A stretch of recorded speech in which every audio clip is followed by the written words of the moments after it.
के भएको भन्नुस् त? मोटरबाइक ल्याएन मलाई दसैँमा भोलि टिका छ भने आज अलि ठुल्ठुलो भन्नुस् त? यी सबै ए यहाँ स्टेज छ बाबु हजुर हजुर के गर्नु के समस्या हो तपाईँले? यही समस्या एउटा खुट्टाको भयो अर्को यता यता हेर्नु न, यता भन्नुहोस्। अर्को झिक्न नपाउने के भन्न नपाउने? खान नपाउने खान नपाउने? गर्ने नसकेपछि कसरी परिवारमा को हुनुहुन्छ?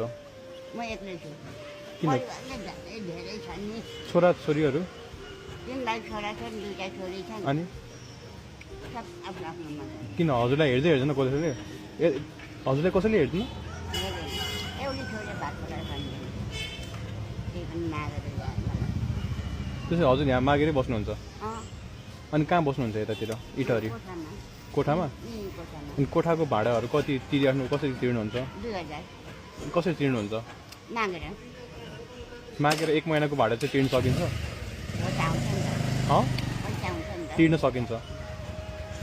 अहिले हजुरलाई आवश्यक परेको के छ? अहिले त सबै थोक छ नि के आवश्यक छ? ल म त्यो सानो सहयोग गरिदिन्छु तपाईँले। अहिले यतिखेर अहिले गरिदिन्छु म तपाईँले। बाबु त्यस्तो छ भने मलाई धेरै थोक छ ओर्ने ओछ्याउनु छैन अँ ओर्ने ओछ्याउनु छैन ओर्ने ओछ्याउनु छैन?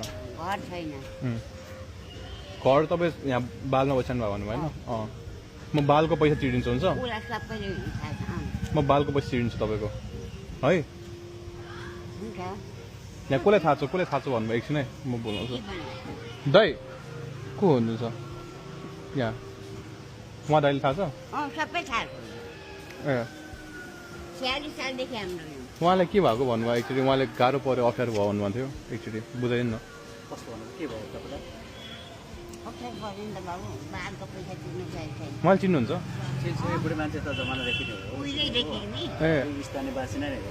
एक्चुली म भन्दिनँ के भएको उहाँलाई खासमा। खास चाहिँ अब यो बुढी मान्छे पहिलेदेखि सेउटीपुरमा ढुङ्गासँग टिप्दै बेच्ने काम गर्थ्यो होइन अँ अलि ठुल्ठुलो भन्नुहोस् न। ढुङ्गा टिप्दै बेच्थ्यो अँ अनि पछि अलिकति बिमारी भयो अनि त्यतिकै अनि बिमारी भएपछि अलिक गर्नु सकेको छैन होइन अनि त्यसपछि अनि के भयो भने बुढी मान्छे हिँड्दै गर्दाखेरि बाइकले हालेर खुट्टामा स्टिल लाएर कतिमा बस्छ तल बसेर बस्छ बुढी मान्छे अनि पछि त्यतिकै काम पनि गर्नु सकेन झन् कमजोर भयो अनि त्यति अब कोठा भाडा पनि तिर्नु कतै छैन अनि छोरी चाहिँ छँदैछ उहाँ घरमा नि छोराछोरीहरू कसैले हेर्दैन भन्नुभयो? छोरी चाहिँ छ ए हेर्नुहुन्छ?